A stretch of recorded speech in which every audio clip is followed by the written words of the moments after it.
with Vicki and Marie from Handi Quilter, and we're talking about what happens once you've finished your quilt top.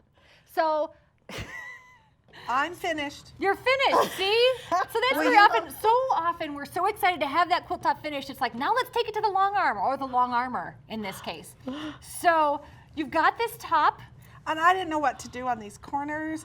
So are you going to quilt? Could you fix that for me? You know how to do that, Yeah, right? sure, you can sure. do that. Your You long might wanna armor's really press gonna love to it. do There's that. a few seams that came apart. You can do that while you're. All right, Fix so this and make it pretty. So all of that as an example of what not to do with your finished top when you bring it to someone to have it quilted, or even yourself when you're so excited to have it done that you're just like, okay, let's get it on the quilting machine.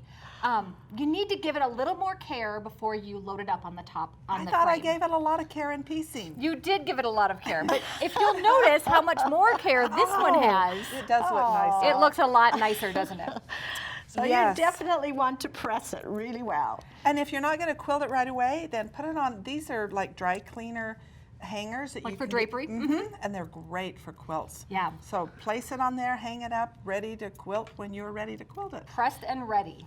Okay, so Perfect there's tips. some things you also want to do to the back of your top.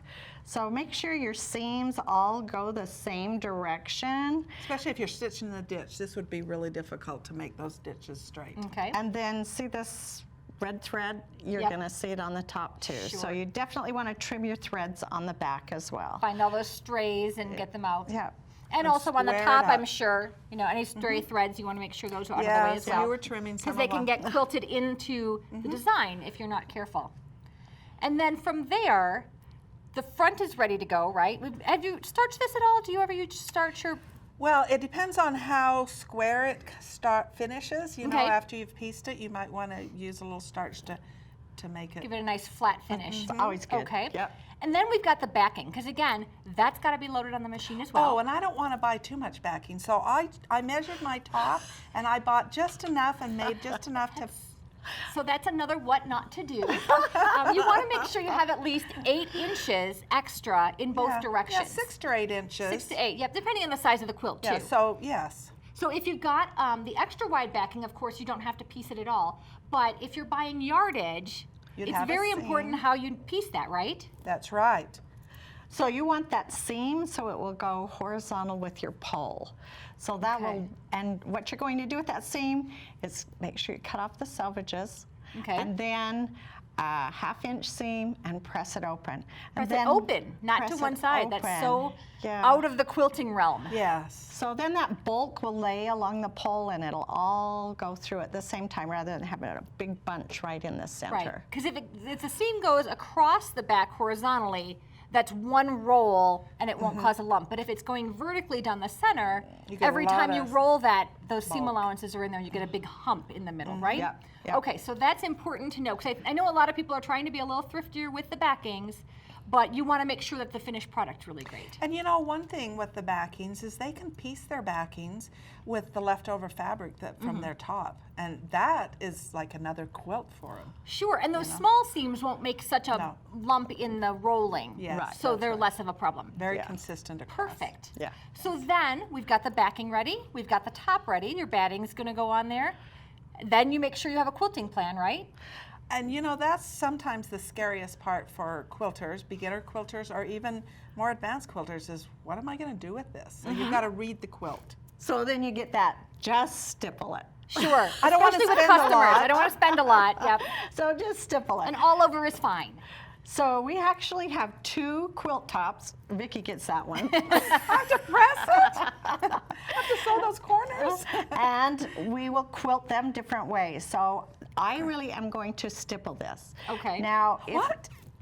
I am, you're gonna love it. You're gonna love it. So you can see I have quilted out some different sizes of stippling. So if Okay. a customer brought a quilt to me, I'd be like, this is the 2-cent size and this is the nickel size. Sure. Because this is much more dense quilting, so it's much more work. Right, right. Sure. But these old quilts with that, just the texture added on it, Is really okay, pretty. Really makes you're it- gonna So love thread this. color, are you going to use a thread color to match any of the piecing, or are you going to use white? You'll have to wait and see. And then some other ideas for all over quilting designs. Yes, so it's to me this is very traditional, 9-patch blocks, and so I want to, because it's all straight line, I want to choose a curved quilting. So Okay. I've chosen a couple of different curves, the traditional Baptist fan and the traditional clamshell. Okay. Okay, and so I've kind of, you know, what do I want to do? And I actually really love the way the clamshell looks on it. And so this is the one I'm going to choose. All right, so let's talk about your finished quilts. In the end, Marie, you did do an all-over stipple, but you went with a different size than most people might have. Small. I went small. Okay. I went small. Yeah, and it's beautiful. I love it. It is. how It's it turned out. gorgeous. It shows, it accents the piecing rather than the quilting. Perfect. And I did choose the clamshell. You I did? really like that. I love the texture, the curving, you know, the curves that it gives, that straight line, and it's beautiful. And I chose a white thread to quilt overall.